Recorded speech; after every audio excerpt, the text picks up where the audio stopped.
And we're live. Hey, black man. No one, black man, no one has your black like a black woman. That's the topic of the day. When will you realize? The topic of the day is, hey, black man, when will you realize nobody has your back like a black woman until guys got their passports? So I'm going to run these clips and then we're going to get into something today. We're going to get into this and it is going to be interesting because I took time to put it together. Hopefully it all goes well. And thank you guys for showing up. So we will start this and like, share, subscribe to 8,000 miles away. It helps out us in the hard work we put in and helps out the algorithm. So without further ado, I'm playing a few clips to add content, and then we're going to get back and we're going to discuss this a little bit. But fire away. But I really just had to pull the fuck over. I'm at work on a fucking semi truck. Why the fuck I had divorce court today and my wife is telling me the whole time that, oh, you don't gotta go to court. I'm gonna make sure everything good. I'm not gonna get you for nothing. I just need to bring my sister for, what the fuck she say, for a witness or some shit. Bro, motherfucker just called me talking about, bro, they just granted this bitch half of every fucking thing, my savings account. I'm thinking she like see your social security number. She talking about because they making me put you on child support. Which I'm like, you can just take me off, it's cool. But, bro, the bitch put me on child support, fucking alimony. Took half of my savings account. Bro, took the safe that I kept at her house. Basically, I had to give her the combination to this shit court fucking order. Bro, this bitch just took me up top, bro. Like I said, when will we realize that no one has your back like a black woman? She took him to the cleaners. Now, he's an ordinary guy, nobody special, just a regular truck driver that went through a divorce and got to the cleaners. When will we realize that nobody has our back like a black woman? Roll the next clip.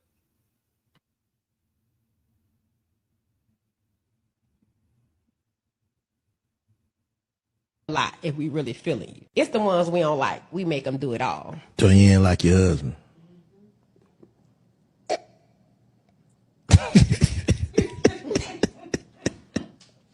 I ain't trying to embarrass my husband even more on the internet, but he was a simp and I seen the opportunity and I took it. Well, I'm saying what his qualities was. I mean, for one, he accepted the fact that I have 3 kids.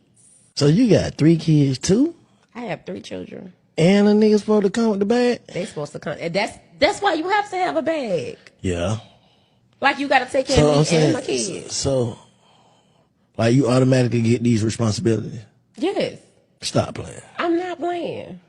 And how many niggas doing this? I have between 2 or 3.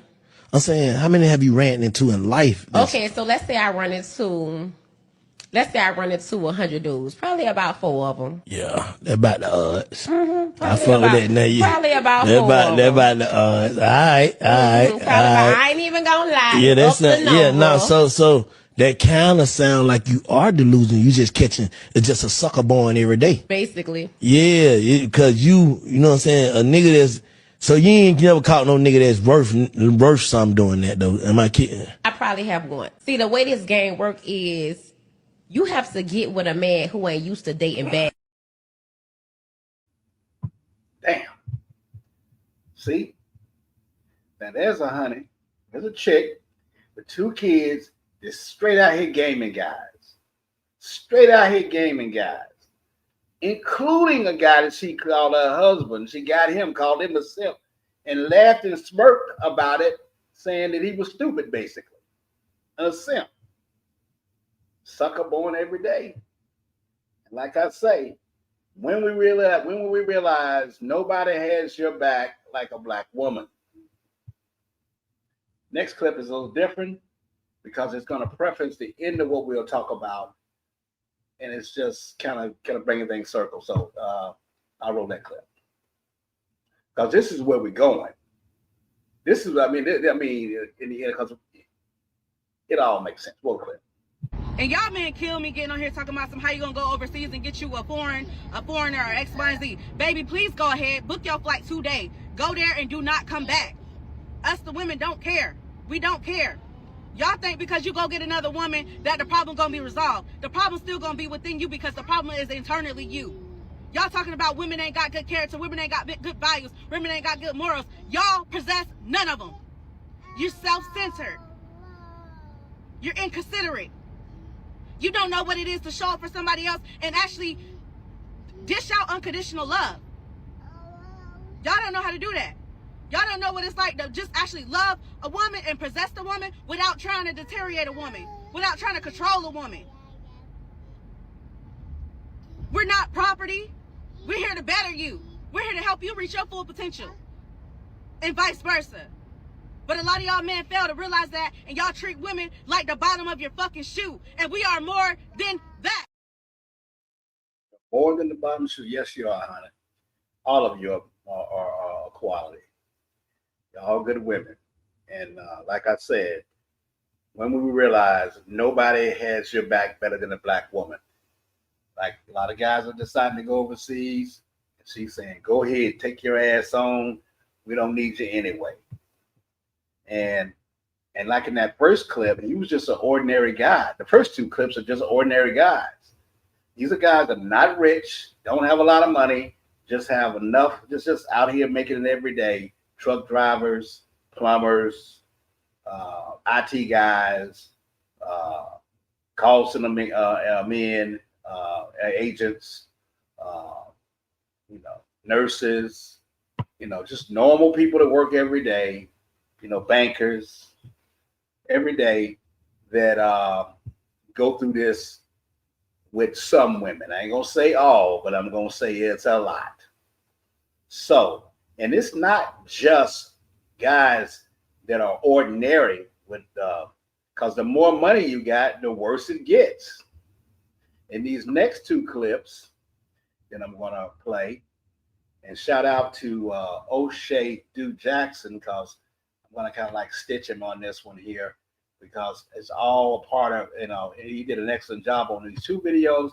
So I'm gonna play a portion of those videos to make to the point of how, like I said, when we realize that nobody has a black like these black women, whether you're rich or poor. So without further ado, I'll go ahead and put that overlay up if I got it. I thought I had it. Banner. Yeah, fair use one. Take this one down. And again, shout out to O'Shea Du Jackson for these two excellent pieces that I'm going to play because you had, like I said, rich guys also go through the same damn thing.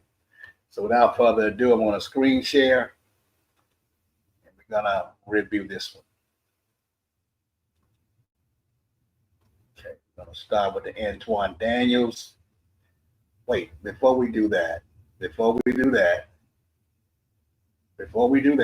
him. But before we do that, we're gonna go back to the media, and we're gonna play this right here because black women and the media like to set the narrative and to hurt a person's reputation. So I'm going to play this right here so you'll know what a lot of women think about it before we get into the video, the review of this O'Shea Du Jackson's piece. So with that being done, we go to media and we will play what they are saying about my man. Y'all, without further ado, it should be right here. Come on down. Come on down. There we go. All right. Let's play it. Now hold on, because it looks like karma finally caught up to Brian McKnight, and the same black children he spent years disowning might be the only people who can save him. Because right now, promoters are pulling the plug, shows are being canceled left and right, and the fans who once adored him are completely done with him. Vibe already spilled the tea months ago that Brian's ticket sales were in the gutter, and things have only gone downhill from there. His Detroit concert? Canceled. Not because of rain, not because of scheduling, no, reportedly because people just weren't showing up. And now Claflin University and HBCU has joined the list. After major backlash from students who said, "We are not supporting a man who disrespects his own black kids," the school has decided to find other options. But here's where it gets really ironic, because at this point, the only people who could actually help Brian McKnight fix his image are the same ones he's been fighting against, his black children. If he publicly apologized, made amends, showed genuine accountability, fans might have given him another chance. Thankfully for him, he just won a $9 million lawsuit against the mother of his children and ex-wife, so if things get too bad with his career, he'll have that to fall on. But I doubt he'll ever receive it. I doubt it either, because she's not worth that. He said he did that because it was just the principle of the thing. Because the principle of the thing. So what you got is, Brian, you see how that piece spins the narrative for a lot of females and other people that think like females to picture without listening to Brian McKnight's side of the story, because he has a heck of a side of the story on this. And because in this piece that I'm going to show you a little bit of, and I'll kind of tell you a little bit, Antoine Daniels, who's an excellent content creator, and shout out to him. He did an interview about a week ago of Brian McKnight. As you know, Brian McKnight has been back and forth with his children and his first wife for years. And he just won that $9 million settlement, but it was done. It's not like he did it for money. He just did it for the principle of all of what he's going through. For example, and like I say, you should look at the video of Antoine Daniel to get the meat and potatoes. But basically, he had got married to the black woman, Julie. They didn't work out, and I'm going to play a little bit of it. They didn't work out, so they got separated, and then eventually divorced. And he met a Filipino woman, and like most Filipino women that are good women, she was an incredible woman. She was absolutely incredible. And he fell head over heels, not just with her, but also with her children. Following that, his kids were, he was still being a father to his kids, but there were a lot of jealousy and a lot of envy. And the kids got old enough for high school, and they, rather than go to college, they dropped out of school, out of a private high school. He brought them to Los Angeles, where they are, and they wanted to be in the music industry. But basically, they were just in his house, while he was on tour, just tearing the house up, weed all on the floor. They brought the girlfriends in. He was saying a lot of times there was 20 or 30 people in the house, and it just got real ugly. He had cars, personal stuff around the house, and it just was just chaos. So eventually, he got them a apartment, in which they didn't never pay for, and one of them got sick and passed away. But it's just a tragic story. And then she, like a lot of women, when they run into a successful black man, she kept her name even though she got remarried, so she could still get a tab of that money, and she kept going into this money. Brian McKnight was paying her $200,000 a year. Brian McKnight is rich, but he's not that rich. Last I checked on, I did a search on him, and he was about $10 million worth, but he was paying his wife $200,000 a year, $18,000 a month, in a combination of spousal support, child support, and alimony. That's a lot of money for 2 kids, I think it is. So I'm gonna roll some of O'Shea's Duke Jackson's clip, but I would encourage you to watch Antoine Daniels' interview, because I'm sure if you're not one of these people that got burned by a woman, then you know somebody that did. And it doesn't have to be on the level of Brian McKnight. It could be on the level of just an ordinary person. Now, a lot of fault to Brian McKnight. They are faulting him. They think he abandoned his kids and this, that, and the third, as you heard the woman say in the video. But if you listen to that interview, you'll see it really didn't go down like that. Nowhere close. But without further ado, I'll go ahead and play a little clip of this.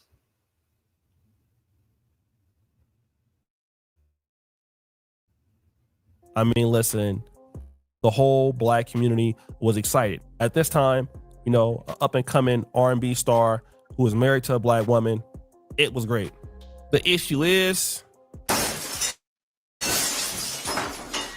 by 2003, they would divorce.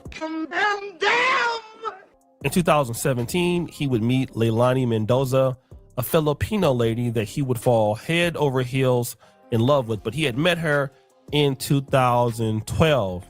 And then something happened. Brian McKnight had a public beef with his ex-wife and his older kids from the previous relationship. And then you would just hear Brian McKnight saying things like this. So lastly this week, I want to big up my man right here. See, he gets it. In order to live a life that you love, you have to get rid of the evil and the negativity, even if that evil and negativity is related. Now, this is interesting, especially for a man to throw a shot at his family or his first family like that. It's pretty brutal. But shout out to Anton Daniels, because Anton Daniels would get Brian McKnight on a podcast and they would talk about it. And Brian McKnight would be very, very frank. We separated 4 times before we ended up getting divorced ultimately anyway. Really? How far into the marriage was would you say the first separation? 2 years. Because you were married for what, 13 years? Yeah, 13. And so 2 years in, there was a separation. Yep. And then you come back and then Yep. it's another separation. Yep. Wow. So why not just break off? Why stick it out for 13 years? For the kids. So he's saying, listen, me and her split up 4 times in 13 years, or separated before the divorce happened. But you know what? I wanted to stay with her for the kids. I'll pause it right there for a second. Because we know a lot of guys that stick around for the kids. Whatever the reason, you may not be in love with the marriage is over with, but guys stick around for the kids. They do it all the time. That's what you call, that's the characteristic of a good man. All marriages don't work. Now I'm going to move this up to the 7-minute mark, if I can, 7:40 mark, and kind of talk about 7:40 mark. 7:40 mark. About right here.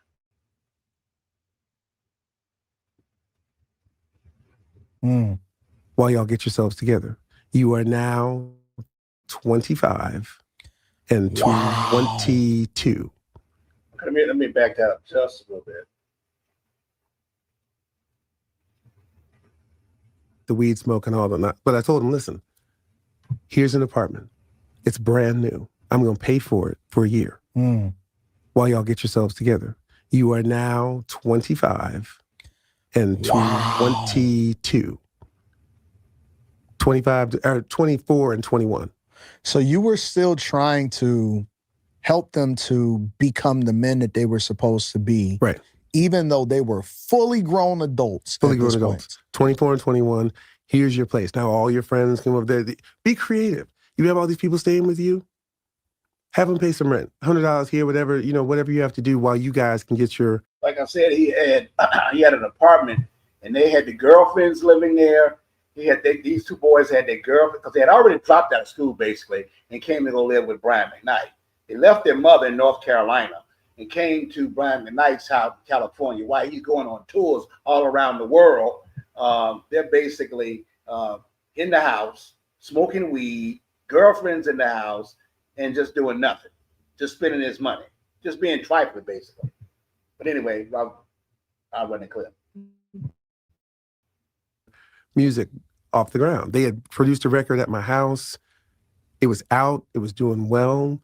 My whole team. So Brian McKnight was talking about the fact that he paid over $18,000 a month. Child support.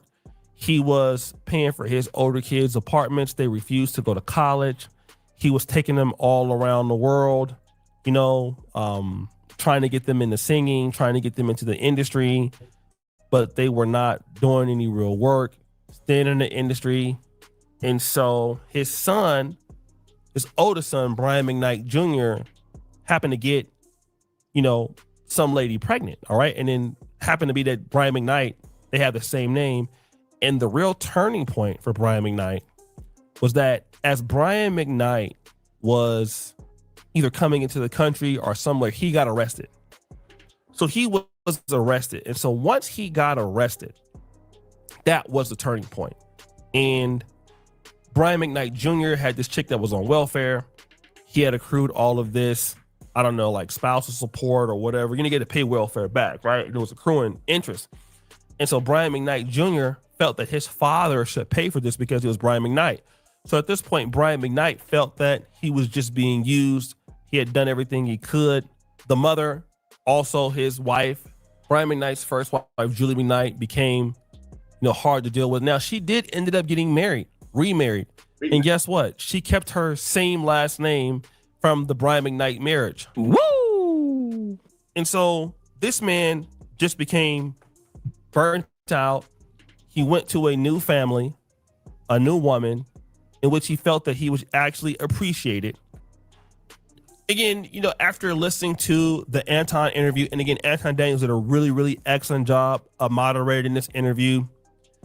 It leads me to believe that Brian McKnight is not lying. He remembered dates vividly. He remembered the ages of the kids at the time.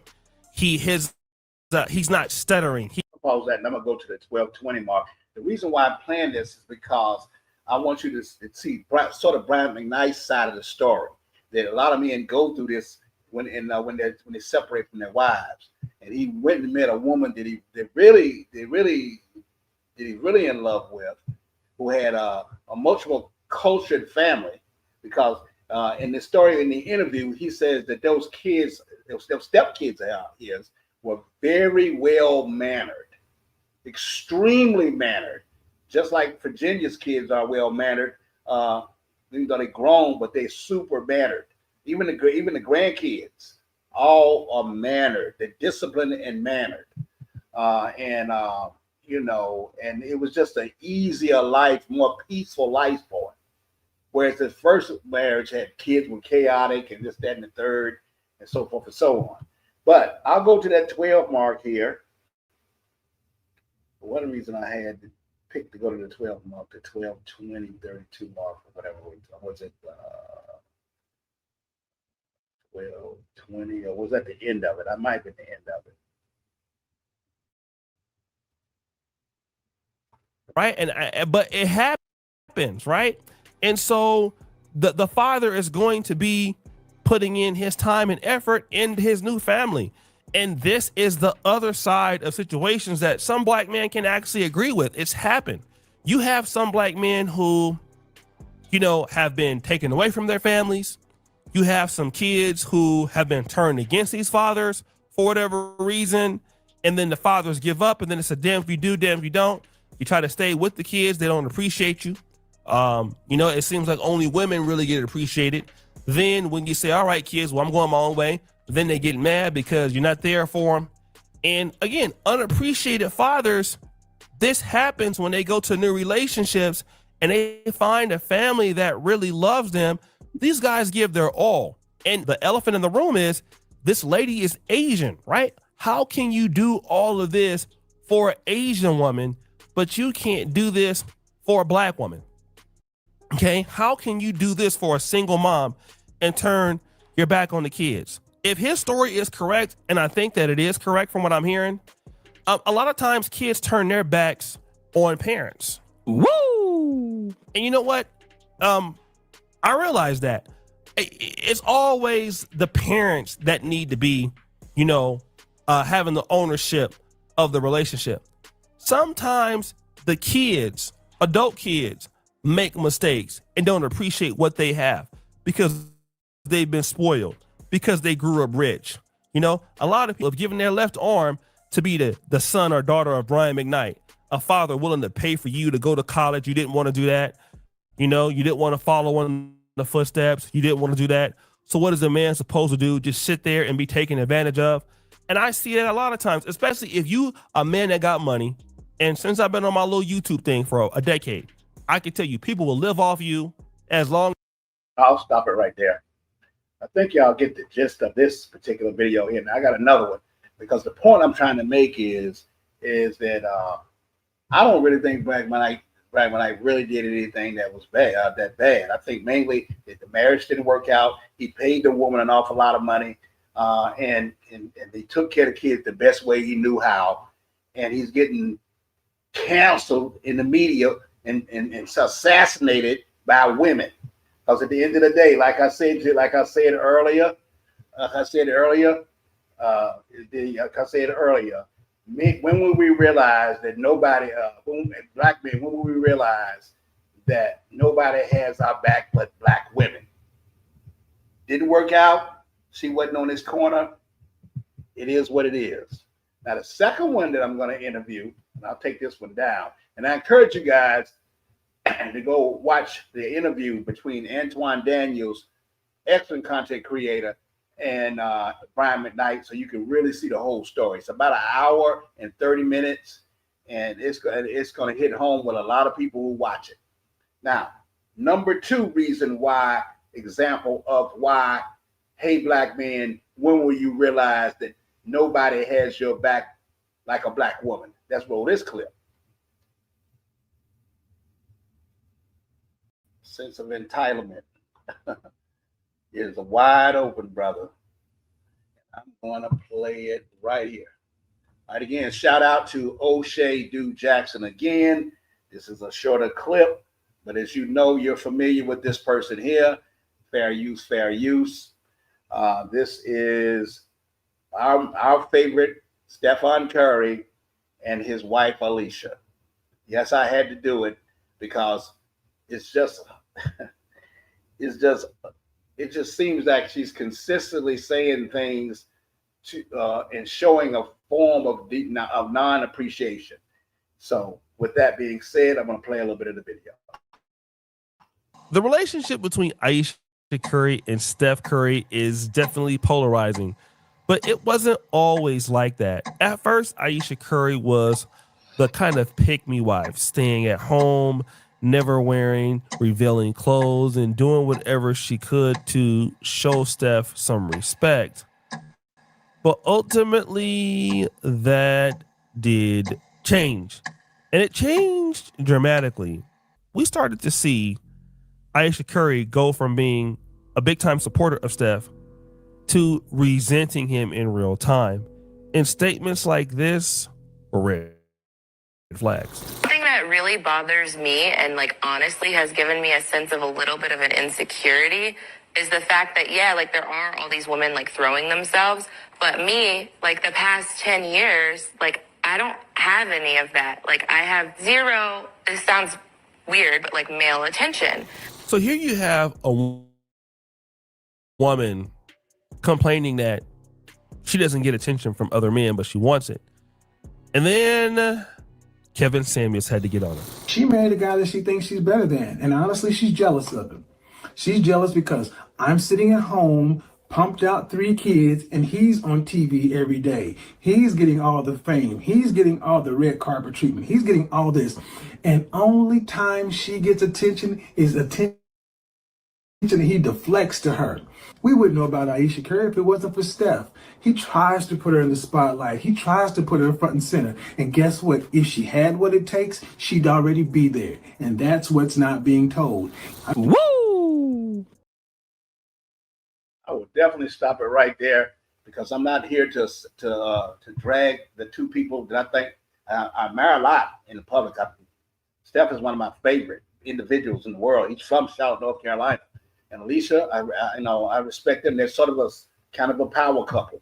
But at the end of the day, I don't understand how you could go around and say bad things publicly about your husband, anything publicly, when actually you are worth $350 million.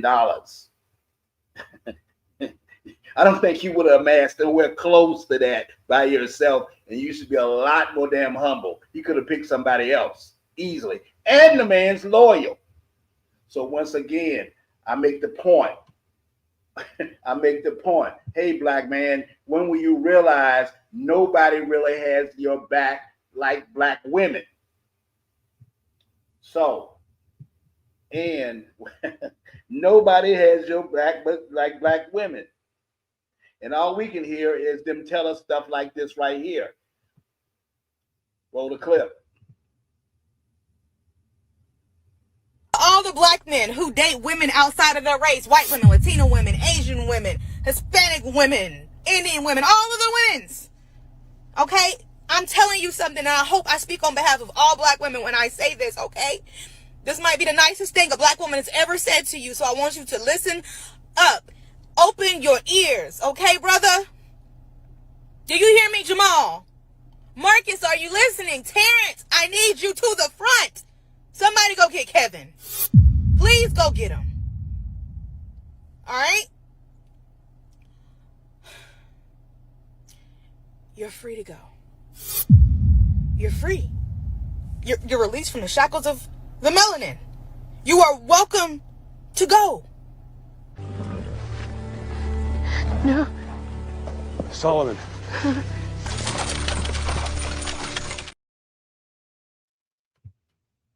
It's crazy work, man. You mean to say that as dedicated as a lot of these brothers are, and a lot of these brothers, especially the ones that go overseas and the ones that live here, a lot of them are dedicated. They pour into these relationships, and at the end of the day, when it doesn't work out, you say just go. So just like Moses, just go ahead and go. After all the shit y'all do, like I say, nobody has your back like black women. So I'm gonna run my my intro, and then I'm gonna come back, and we're gonna talk about this. Nobody has your back like black women. Without further ado, here's my intro, and I'll be back to explain what I'm talking about. Roll the clip.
All right.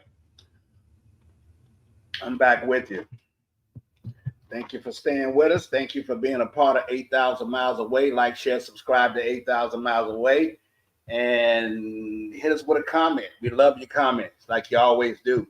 So, brothers, I have a real question today. I have a real question for you. When are black men finally going to realize that we are expected to honor loyalty that nobody else ever required to return? Because we're told since we're little people, as soon as we become adults, that no one's got your back like a black woman. When you decide that you want to go over the seas, that's one of the first damn things you hear. Nobody's going to have your back like a black woman. You hear it from these damn plantation brothers. You hear it from family members. Anytime you date outside your race, you hear it, to the point till it's sickening. But we're also the only men on earth expected to ignore every single fact in front of our face just to make that statement true. Just to make that statement true. So a lot of brothers, they decide to do other things, like go overseas. And then women come over there and want to get with us over there, and it turns into a situation like this. Back then they didn't want it, now I'm they all want it. Before I came up in the game, nobody showed me love. They see me in the club and used to treat me like a scrub. They wouldn't holler cause my dollars wasn't swollen up. I bet they changed their mind when them 84s come rolling up. They see that I'm a star, now they wanna sit in my car. Now they wanna count my G's, roll with me and candy car. Now they used to love to diss me, now they rush to hug and kiss me now. They telling all their friends when I leave how they miss me now. 281-330-8004, hit Mike Jones up on the low. Don't get into that too much, because that'll get me. That's on a whole nother level. I've been turned into another person, because that be getting you hyped up a little bit. But my thing is that, as these guys have evolved and go overseas, just like you say, back then you didn't want me, now you do. What's going on with that? I don't understand.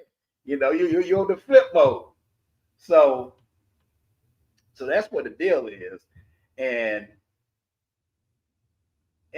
basically we're told to look past the reality that no other group of women denigrates their black men in the way our own women do. No other group emasculates us publicly, daily and proudly, talks down to us, calls us broke, dusty and ain't shit. Physically puts their hands on their men more than any other group, and rejects us the fastest, yet complains the loudest. We should choose to do better. And after all that, we're still expected to believe that they're the only ones who really, really got our back. Brothers, plantation brothers and sisters, stop lying to yourself. At some point, you realize a person can only have your back when they're always the first ones, but they're always the first ones to stab it. Always the first to stab. So what happened? Brothers got their passports. Black men finally said, enough. Enough disrespect, enough ungratefulness, enough chaos, enough competing with masculine energy in our own neighborhoods and houses. We picked up the passports and we went. Black men went to Thailand, Colombia, the DR, the Philippines, Mexico, and Vietnam. And the moment that we brothers got there, they saw something they never seen before. Respect, femininity, cooperation. Women who don't see us as a rival, but as a man. And you can't unsee that, bruh. That is impossible to unsee. Impossible to unsee when you get that. It's like being on another planet as it relates to the relationship between the man and the woman. Now, there's going to be problems in every relationship in every culture, but basically it's a more peaceful type of a relationship than a lot of these toxic relationships that we endure here in the States. So, once brothers went overseas, what happened? The same women who rejected them, just the same women that rejected them back home are suddenly booking flights at 100 miles an hour to Thailand, to Colombia, Manila, Pattaya, and Medellin. Why?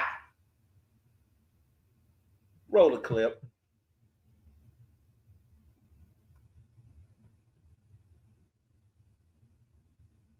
Which one I'm gonna use on my roll? I'm gonna do the Colombia one first. If you watched my last video, I was speaking to the amount of black men that are currently in Cartagena. So just to be clear, what made this very interesting to me, and this is not my first time in Cartagena. However, my first time in Cartagena was during the pandemic. And so it just wasn't nearly as busy. So this was my first time experiencing Colombia, I think in a more realistic form of just what, the average flight consists of. And it was a extremely large amount of black men. And for reference, I'm a full-time travel content creator, which means I am traveling all around the world, often on flights all the time. And I can honestly say that it is very rare for me to see a large number of black men on a flight that I'm on. It is very, very, very, very rare. So to arrive and have a flight full of men, but also to see other flights full of men, and the customs line was crazy long. So when I say that there were black men everywhere, I literally mean there were black men everywhere. But what was the most jarring to me is the realization that I think there's a lot of discourse on the internet, and there's a lot of people that are like, oh, it's just dusties, it's just broke men, it's just men that other women wouldn't date. I saw lots of very attractive men. I saw lots of men who looked like they had means. They looked like they had their stuff together. They were dressed well. They had good luggage. Like these were not men that you're just like, oh, girl, nobody wants them.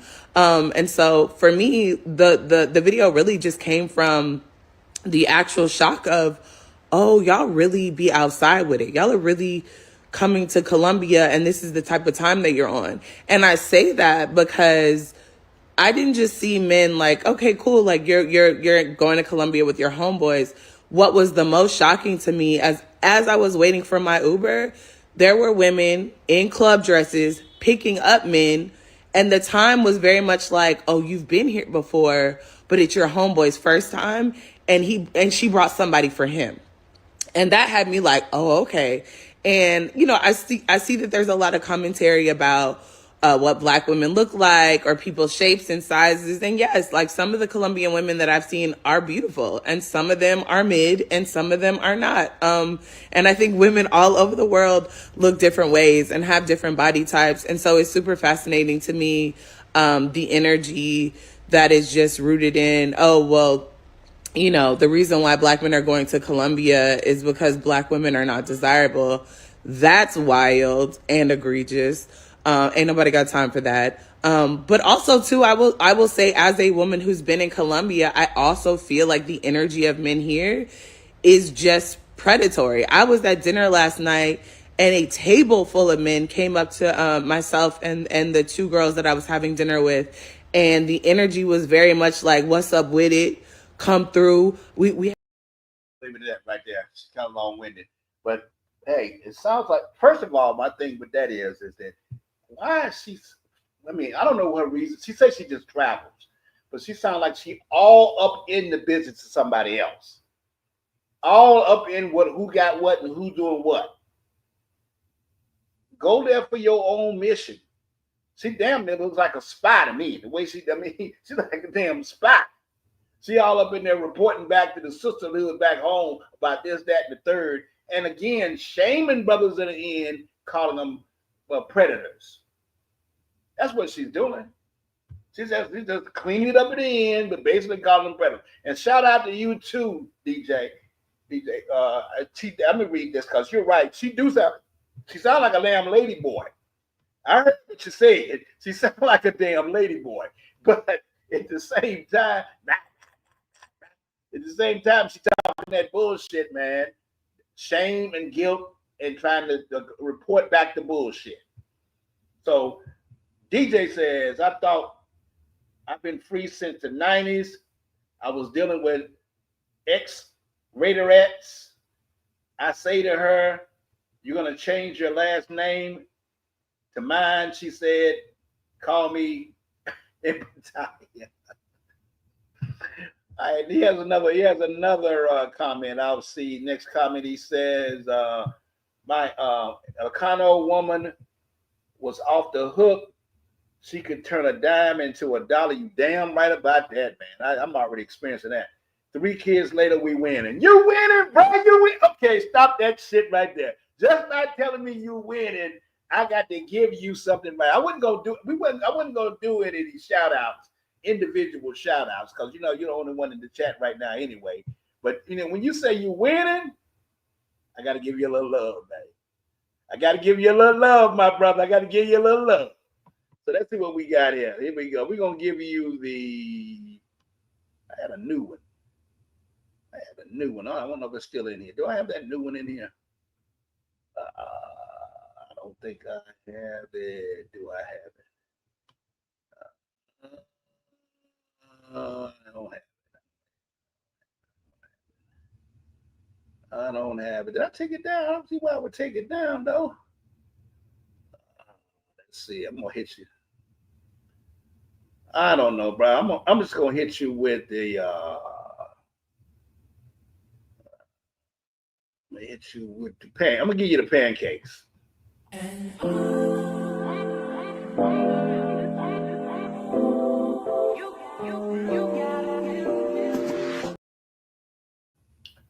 All right. Take that comment down. And I'm gonna give you that. I give you the pancakes. The pancakes is nice. I don't know your comment was blocking the pancakes. Let me give you a little bit of that cake.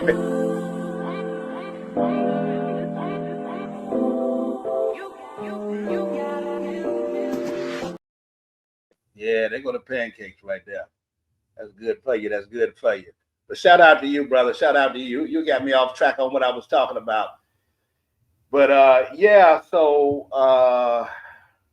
so brothers are going over there and they're seeing respect, femininity, cooperation, and they women who don't rival us, but they see us as men.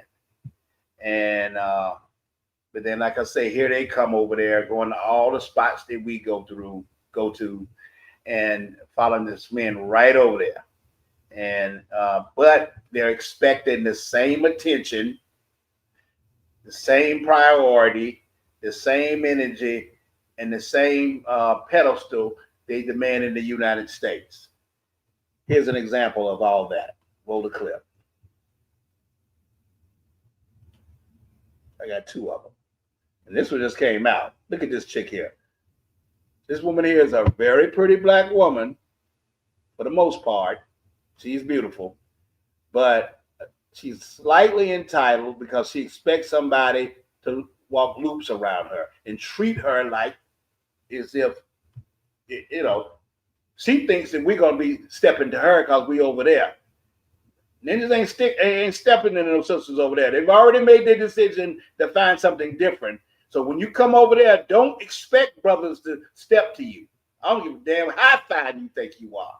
And this one thinks she's fine. Roll the clip. Serious question. What is up with the black men in Thailand? Are y'all okay? And I'm not even speaking like on a romantic level, but just on a normal, cordial level. Y'all are here. I seen a black man today just walking, and just like I give everybody else, I gave him a nod and like a little smile. When I tell you this man looked at me like he seen a ghost, and I couldn't do nothing but bust out laughing because what is wrong with you? I get a lot of y'all come over here to sow your wild oats, But that doesn't mean that you instead be rude to any black American that you see. We are the minority in a foreign country.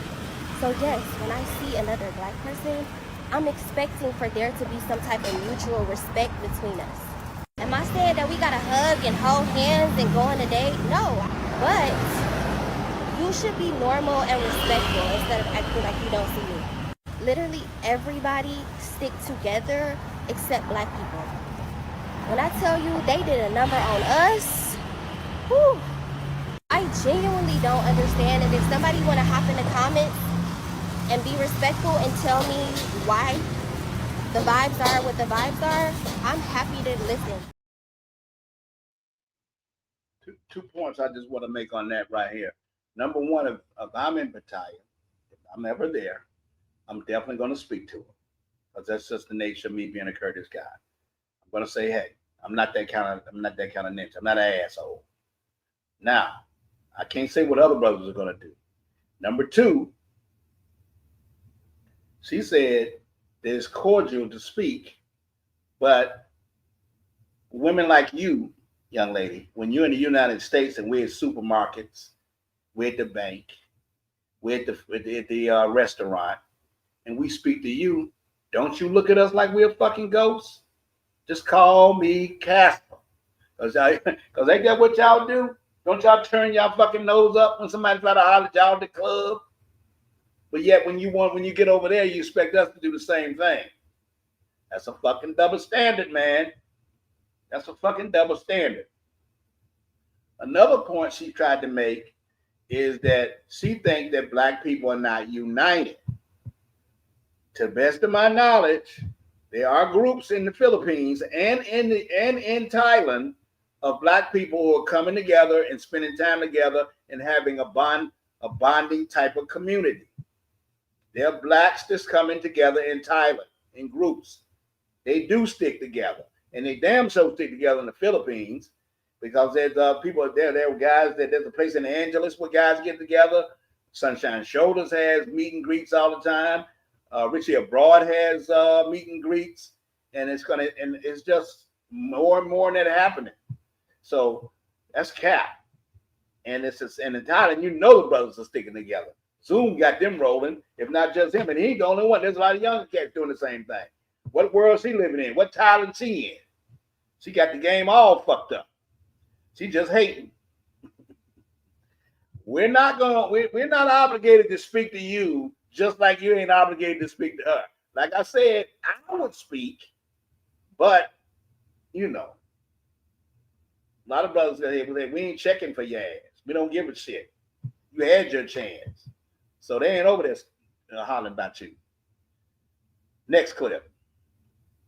One I ran last week, but it ain't nothing but straight hate, but roll the clip. Let me tell y'all, I be seeing my brothers out here getting themselves some of these Thai girls, honey. Well, they all out here getting the Thai girls. But you can tell it's lopsided. And what I mean by lopsided, you can tell those girls be too pretty for the men that they be with. Black or white. I be looking like, girl, what you doing up? I be looking like y'all came all the way out here to get yourself a Thai girl, which is fine because the Thai girls are beautiful. But it just be looking so weird because some of these girls be so beautiful and the guys be like monsters. Fat Albert and Freddy Krueger mixed together and they be having this supermodel looking Thai girl. I'd be like, girl, ain't that much money in the world. Really?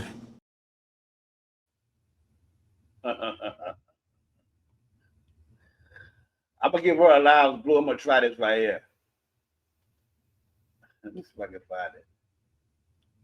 Oh, where's the boo?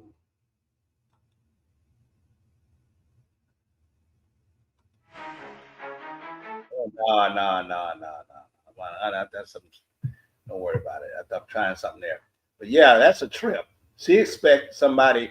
She's another one that's knocking this shit out of the passport, brothers. She's over there talking about monsters and shit like that. Straight hate, straight shaming, doing whatever she can to make brothers look bad. And why are you over there anyway? If you're gonna be over there, why don't you date a Thai guy? Well, that shit ain't happening. That ain't gonna never happen. So they're expecting the same attention, the same priority, the same energy, and the same, putting them on a pedestal like they demand here in the United States. But now overseas, when they come, they switch their tone. Soft girl era. They want us to treat them. They want to pretend like they different, and just so they can get along to get along. But a lot of men see through the bullshit, just like this brother did right here. Roll the clip. F them, I'm in my soft girl era women. That's right. If you're a woman that's saying that you're in your soft girl era now, F you. See, for the last 10 years, you've been telling anybody who would listen that you're a strong, independent woman that don't need no damn man. Now, you lost your government job with these layoffs, and all of a sudden, you want some help. F you, F your bills, F your student loan debt, F your 29.8% interest rate on your Nissan Altima, and F that overpriced high-rise apartment that you got. All I got for you is this hard 9. Yes, I measured it. I'm a grower, not a shower. So F your soft girl era. You don't think that we see that you are a chameleon? You were never feminine. You were never soft. All you're trying to do is switch up now because you know that's what men want. And now you don't have your safety net of your government job. All of a sudden now you need a backup plan. Well, guess what? We ain't it. We ain't your backup plan. Literally all we got for you in your soft girl era is some hard D. If you don't want that, you can get your ass on. It's not our fault that you believe the propaganda and you let your mom talk you into getting $200,000 worth of student loan debt for a bullshit ass degree that you cannot use really in the real world to make the type of money that you need to dig yourself out of that debt. So again, F you and F that soft girl era. So basically, the mask falls off when before the plane even lands. They put on that soft girl shit, try to pretend like they're something they're not, just to bag a nigga, and then the mask falls off. So let me be direct. Black women, the passport movement was not created for you. It's not created for you. If you want an American black man overseas, you're not going to get him. Period. They're not going to travel 8,000 miles away to recreate the same attitude, the same disrespect, and the same arguments they left behind. And the local men, forget that shit. Thai men, Colombian men, Filipino men, they're not checking for you either. And it ain't because of your skin.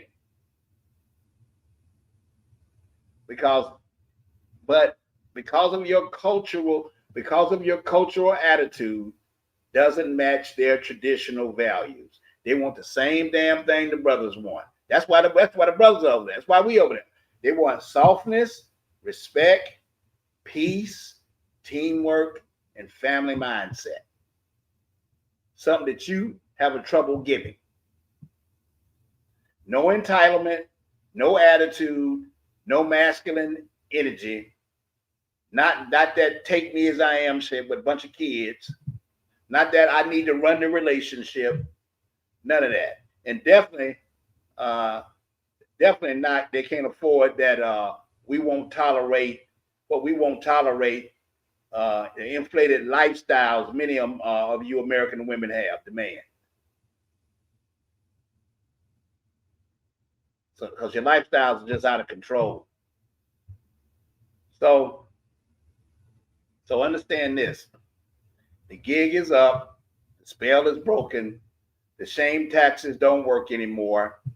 Black women in the States rejected the very men who now live peacefully, respected lives overseas. You rejected us in America, and now you want to follow us abroad to demand access to a new life we earned. That ship has sailed.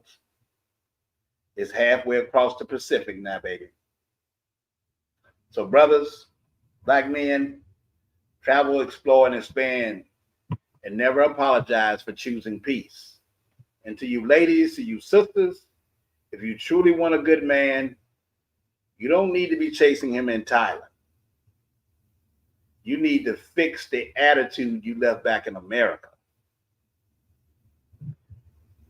And with that, I'm going to land the plane. And again, I appreciate you guys for tuning in. And I'll holler at y'all on Sunday. Well, I don't know.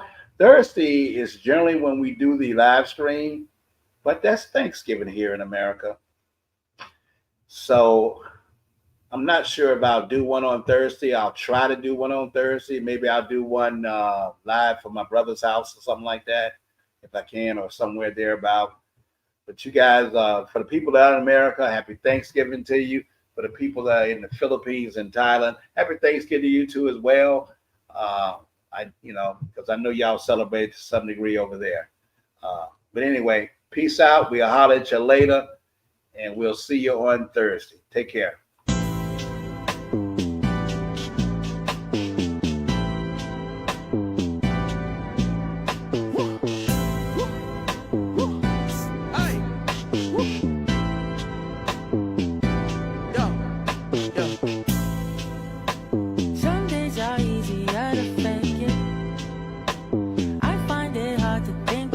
Bye.